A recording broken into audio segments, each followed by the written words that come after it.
ഞാൻ രഞ്ജി പണിക്കർ. ഇന്ന് SIAM ഞാൻ എത്തിയിരിക്കുന്നത് കസബയുടെ വിശേഷങ്ങൾ നിങ്ങളോട് പങ്കുവെക്കാനാണ്. അസിസ്റ്റന്റ് ഡയറക്ടറായിട്ട് വർക്ക് ചെയ്തിട്ടുണ്ട്. പക്ഷേ ഞാനൊരു ഷോർട്ട് ഫിലിമോ ഒരു ആഡ് ഫിലിമോ ഒന്നും ഡയറക്റ്റ് ചെയ്തിട്ടില്ല. എൻ്റെ ആദ്യത്തെ ഷോട്ട് വെക്കുന്നത് ഞാൻ സിനിമയിൽ കസബയിലാണ്. ഞാൻ ഇതിനു മുമ്പ് എത്രയോ കാര്യങ്ങൾക്ക് ട്രോൾ വരുമ്പോഴൊക്കെ നമ്മൾ ആസ്വദിക്കാറുള്ളതാണ്. അതുപോലെ തന്നെ ആ സ്പിരിറ്റ് തന്നെ നമ്മൾ എടുത്തിട്ടുണ്ട്. രാജൻ സക്രിയ എന്ന് പറഞ്ഞ് മമ്മൂക്ക ചെയ്യുന്ന ക്യാരക്ടറിന് ഒരു ഹ്യൂമർ സൈഡ് ഉണ്ട്, പക്ഷേ ഒരു കോമഡി ഫിലിം ഒന്നുമല്ല. കസബയിൽ അത്ര സ്ട്രേറ്റ് ഫോർവേഡ് അല്ല, അയാൾ അത്ര ഡിസിപ്ലിൻഡ് അല്ല. അയാൾക്ക് അയാളുടേതായിട്ടുള്ള ശരിയും തെറ്റുകളും ഉണ്ട്. അയാൾ അച്ഛൻ്റെ സിനിമയുടെ മാത്രമല്ല, ഞാൻ ഇഷ്ടപ്പെടുന്ന ഒരുപാട് എഴുത്തുകാരുടെയും സംവിധായകരുടെ ഒക്കെ സ്വാധീനമുണ്ട്. അതിൽ നിന്ന് കഴിവതും മാറി നിൽക്കാൻ ശ്രമിച്ചിട്ടുണ്ടെങ്കിലും ഫാൻസിന് മാത്രം വേണ്ടിയുള്ള സിനിമയോ സാധാരണ പ്രേക്ഷകർക്ക് മാത്രം വേണ്ടിയുള്ള സിനിമയായിട്ടല്ല നമ്മളിതിനെ കാണുന്നത്.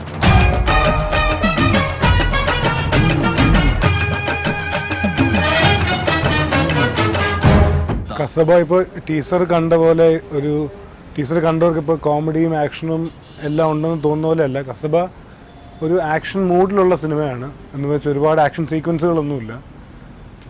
ഹ്യൂമർ ഉണ്ട്.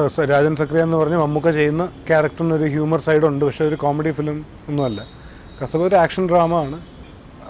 ബാക്കി എല്ലാ ഇമോഷൻസൊക്കെ വന്നു പോകുന്നൊരു സിനിമയാണ്. അങ്ങനെ എല്ലാത്തിൻ്റെയും ഒരു മിക്സ്ഡാണ് കസബ.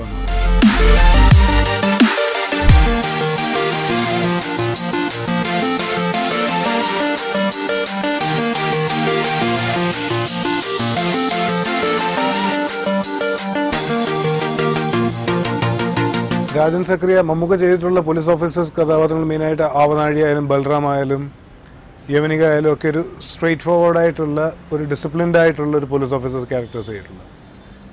ഇതിൽ കസബയിൽ അത്ര സ്ട്രെയിറ്റ് ഫോർവേഡ് അല്ല, അയാൾ അത്ര ഡിസിപ്ലിൻഡ് അല്ല. അയാൾക്ക് അയാളുടേതായിട്ടുള്ള ശരിയും തെറ്റുകളും ഉണ്ട്. അയാൾ കമ്മിറ്റ് ചെയ്തിരിക്കുന്ന കേസ് അത് തെളിയിക്കാനായിട്ട് മുന്നോട്ട് പോകുന്നൊക്കെ അയാളുടെ രീതികളിലൊക്കെയാണ്. അപ്പോൾ അയാൾ അങ്ങനൊരു സ്ട്രെയിറ്റ് ഫോർവേഡായിട്ടുള്ളൊരു ആദർശധീരനായിട്ടുള്ള പോലീസ് ഓഫീസർ ഒന്നുമല്ല. അങ്ങനത്തെ അതാണ് ഒരു മേജർ ഡിഫറൻസ് എന്ന് പറയുന്നത്. അല്ല, ഇത് ആദ്യം ഈ സിനിമയുടെ ഒരു 1 ലൈനായി. അതിൻ്റെ ഒരു ബേസിക് സീനുകളിലൊരു അടുക്കും കാര്യങ്ങളൊക്കെ അതിന് ശേഷമാണ് ഇതിലെ മെയിൻ പ്രോമിനൻറ്റ് ക്യാരക്ടർ, അതായത് പ്രോട്ടഗണിസ്റ്റ് ഒരു മെയിൻ ക്യാരക്ടർ മമ്മൂക്ക ചെയ്താൽ നന്നാവും എന്ന് തോന്നിയിട്ടാണ് മമ്മൂക്ക അപ്രോച്ച് ചെയ്യുന്നത്. അതിന് ശേഷമാണ് ബാക്കി കാസ്റ്റിലേക്കൊക്കെ പോകുന്നത്. ആദ്യം ഫിക്സ് ചെയ്യുന്ന ആർട്ടിസ്റ്റ് മമ്മൂക്കയാണ്.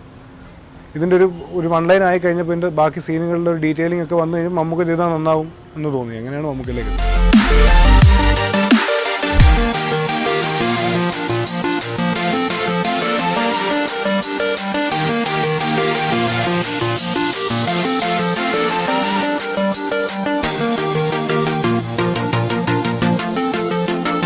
വരലക്ഷ്മിയുടെ ക്യാരക്ടർ ഇപ്പോൾ വരലക്ഷ്മി ചെയ്യുന്ന കമല എന്ന് പറയുന്ന ക്യാരക്ടറാണ്. അത് ഈ മമ്മൂക്കയുടെ ക്യാരക്ടർ പോലെ തന്നെ ഇമ്പോർട്ടൻ്റ് ആയിട്ടുള്ള മറ്റൊരു ക്യാരക്ടറാണ്, ഫീമെയിൽ ക്യാരക്ടറാണ്. അപ്പോൾ സ്ട്രോങ് ആയിട്ടുള്ളൊരു ക്യാരക്ടറാണ്. അപ്പോൾ ആ ക്യാരക്ടർ ഡിമാൻഡ് ചെയ്യുന്ന ഒരു പ്രായവും അതിൻ്റെ ഒരു ഫിസിക്കും അതിൻ്റെ ഒരു മാസ്കുലിൻ സ്വഭാവമൊക്കെ നമ്മളിവിടെ ഉള്ളവരെക്കാട്ടിൽ ബെറ്ററായിട്ട് എനിക്ക് വരലക്ഷ്മിയിലുണ്ടെന്ന് തോന്നി. വരലക്ഷ്മിയുടെ കയ്യിൽ ആ ക്യാരക്ടർ സേഫ് ആയിരിക്കും തോന്നി. അങ്ങനെയാണ് വരലക്ഷ്മിയെ കാണുന്നു, അപ്രോച്ച് ചെയ്യുന്നു, സ്ക്രിപ്റ്റ് കൊടുക്കുന്നു, അവർ ചെയ്യാൻ സമ്മതിക്കുന്നതൊക്കെ.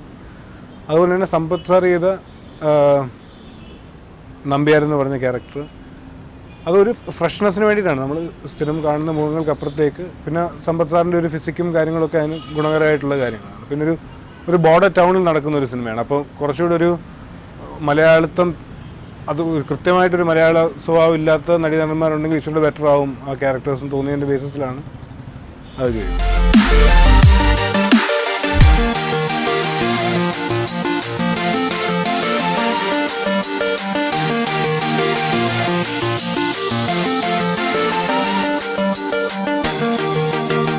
അച്ഛൻ്റെ സിനിമയുടെ സ്വാധീനങ്ങളൊക്കെ ഉണ്ട്. അത് പ്രകടമാകാതെ അല്ലെങ്കിൽ കഴിവതും അതിൽ നിന്ന് മാറിയിക്കാൻ ശ്രമിച്ചിട്ടുണ്ട്. പക്ഷേ കുട്ടിക്കാലം തൊട്ട് നമ്മൾ കണ്ടു വളർന്ന സിനിമകൾ അത്തരത്തിലായതുകൊണ്ട് അച്ഛൻ്റെ സിനിമയുടെ മാത്രമല്ല, ഞാൻ ഇഷ്ടപ്പെടുന്ന ഒരുപാട് എഴുത്തുകാരുടെയും സംവിധായകരുടെയും ഒക്കെ സ്വാധീനമുണ്ട്. അതിൽ നിന്ന് കഴിവതും മാറി നിൽക്കാൻ ശ്രമിച്ചിട്ടുണ്ടെങ്കിലും നമ്മൾ കണ്ടു വളർന്നതിൻ്റെയൊക്കെ അംശങ്ങൾ അവിടെ ഇവിടെയൊക്കെ വന്നു പോയേക്കാം.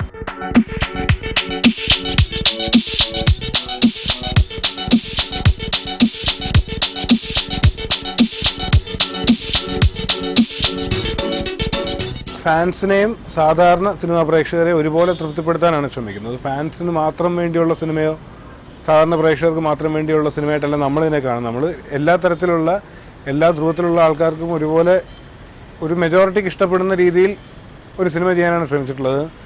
എത്രത്തോളം വർക്കൗട്ട് ആയി എന്നുള്ള റിലീസിന് ശേഷം ആൾക്കാർ കണ്ട് തീരുമാനിക്കേണ്ട കാര്യം.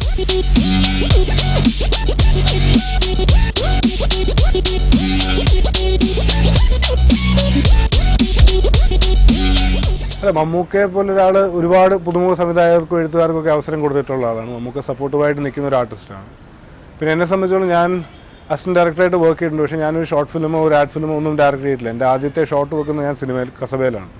അപ്പോൾ എനിക്ക് എൻ്റേതായിട്ടുള്ള ഒരു ടെൻഷൻസും കാര്യങ്ങളൊക്കെ ഉണ്ടായിരുന്നു. പക്ഷേ അതൊക്കെ 1-2 ദിവസം നമ്മൾക്ക് അറിയാവുന്ന ടെറൈനിലാണ് ഞാൻ അസിസ്റ്റന്റ് ഡയറക്ടറായിട്ടൊക്കെ വർക്ക് ചെയ്യുമ്പോൾ നമുക്കറിയാം സിനിമയുടെ ഒരു സറൗണ്ടിങ്, ഒരു അറ്റ്മോസ്ഫിയർ അറിയാം. അപ്പോൾ അതുകൊണ്ട് അത്ര ടഫായിരുന്നില്ല. എന്നാൽ പോലും നമുക്കൊരു ഇൻഹിബിഷൻസും കാര്യങ്ങളൊക്കെ ഉണ്ടായിരുന്നു. പോകെ അത് മാറി എന്നുള്ളതാണ്. പിന്നെ മമ്മൂക്കയെ പോലുള്ള ആൾക്കാർ നമ്മളെ സപ്പോർട്ട് ചെയ്യാൻ ത്രൂ ഔട്ടുണ്ട്. അപ്പോൾ പിന്നെ അതിൻ്റെ വേറെ ടെൻഷൻസ്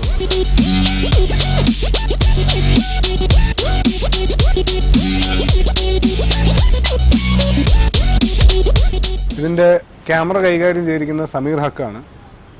ഇതിൻ്റെ എഡിറ്റർ മൻസൂർ മുത്തൂട്ടി, മ്യൂസിക് രാഹുൽ രാജാണ്. ഒരു പാട്ടുണ്ട്, അത് എഴുതിയിരിക്കുന്ന മനു മഞ്ജിത്താണ്. Art director Santhosh Raman. Costumes ചെയ്തിരിക്കുന്ന സമീറ സനീഷാണ്. Makeup Ronex Xavier.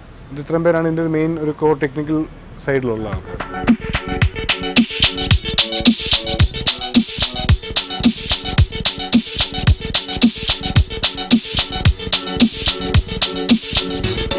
ട്രോൾസിനോടൊന്നും വിഷമം തോന്നില്ല. കാരണം ഒന്നാമത് വന്ന ട്രോളുകളൊന്നും നമുക്കൊരു നെഗറ്റീവായിട്ടുള്ള അല്ലെ സിനിമയെ ആക്ഷേപിക്കുന്ന തരത്തിലുള്ള ഒന്നുമില്ലായിരുന്നു. പിന്നെ അത് അതിൻ്റെ ഒരു ഫൺ എലിമെൻറ്റ് കാണുക, ഒരു സ്പോട്ടുമായിട്ട് എടുക്കുക. അപ്പോഴത്തേക്ക് ട്രോൾസ് അതിപ്പം പണ്ട് കാർട്ടൂണുകൾ ഉണ്ടായിരുന്ന പോലെ ഇന്നത്തെ ഒരു ന്യൂ ജനറേഷൻ അല്ലെങ്കിൽ ഒരു പുതിയ തരത്തിലുള്ളൊരു ആൾക്കാരെ എക്സ്പ്രസ് ചെയ്യുന്ന അത്തരത്തിലായിരിക്കാം. അതിന് നമ്മൾ കലഹിച്ചിട്ടോ അല്ലെങ്കിൽ അതിൽ വിഷമിച്ചിട്ടോ ഒന്നും കാര്യം. നമ്മളതിന് സ്പോട്ടുമായിട്ട് എടുക്കുക എന്നുള്ളത്. ഞാൻ ഇപ്പം നമ്മുടെ സിനിമയ്ക്ക് ട്രോൾ വന്നു, ഞാൻ ഇതിനു മുമ്പ് എത്രയോ കാര്യങ്ങൾക്ക് ട്രോൾ വരുമ്പോഴൊക്കെ നമ്മൾ ആസ്വദിക്കാറുള്ളതാണ്. അതുപോലെ തന്നെ ആ സ്പിരിറ്റ് തന്നെ നമ്മൾ എടുത്തിട്ടുണ്ട്.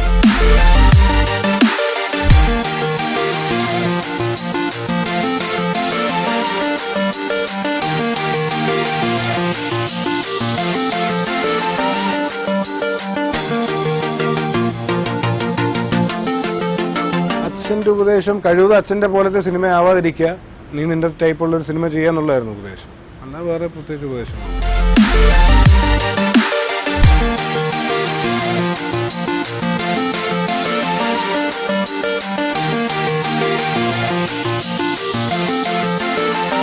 എൻ്റെ ആദ്യത്തെ സിനിമയാണ്. എനിക്ക് ഫാൻസ് എന്താണ് ധരിച്ചു വെച്ചിരിക്കുന്നത്, സാധാരണ പ്രേക്ഷകർ എന്താ ധരിച്ചു വെച്ചിരിക്കുന്നതിനെ പറ്റിയൊന്നും എനിക്ക് വ്യക്തമായിട്ടൊരു ഐഡിയ ഒന്നുമില്ല. പക്ഷെങ്കിൽ എല്ലാ തരത്തിലുള്ള ആൾക്കാരെ ഒരുപോലെ തൃപ്തിപ്പെടുത്തുന്ന സിനിമയായിരിക്കും. ഫാൻസിന് വേണ്ടി മാത്രമുള്ള സിനിമയല്ല, അല്ലാതെ സാധാരണക്കാർക്ക് വേണ്ടി എല്ലാവർക്കും ഒരുപോലെ എൻജോയ് ചെയ്യാൻ പറ്റുന്ന. പിന്നെ നമുക്കിതിപ്പോൾ ഇവരത് ഇഷ്ടപ്പെടുമെന്ന് വിചാരിക്കുന്ന അവരിഷ്ടപ്പെട്ടോളണമെന്നില്ല, അവരിഷ്ടപ്പെടില്ല എന്ന് വിചാരിക്കുന്ന ചിലപ്പോൾ അവർ ഇഷ്ടപ്പെട്ടേക്കാം. നമുക്കതിനെപ്പറ്റി ജഡ്ജ് ചെയ്യാൻ പറ്റില്ല. നമ്മളെക്കൊണ്ട് ആ സമയത്ത് എത്ര നന്നായി ഒരു സിനിമ ആത്മാർത്ഥമായിട്ട് ചെയ്യാൻ പറ്റുമോ അത്ര നമ്മൾ ശ്രമിച്ചിട്ടുണ്ട്.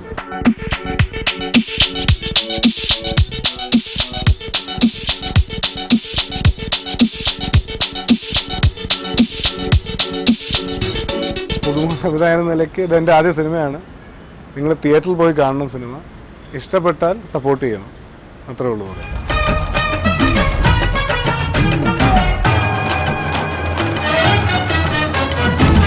கேரக்டர் பேர் வந்து கமலா. ரொம்ப ஒரு போல்டான கேரக்டர், ஒரு கிரே ஷேட்னு சொல்லலாம். பிகாஸ் மம்முக்கா சாருக்கு ஆப்போசிட்டாக ஒரு கேரக்டர்.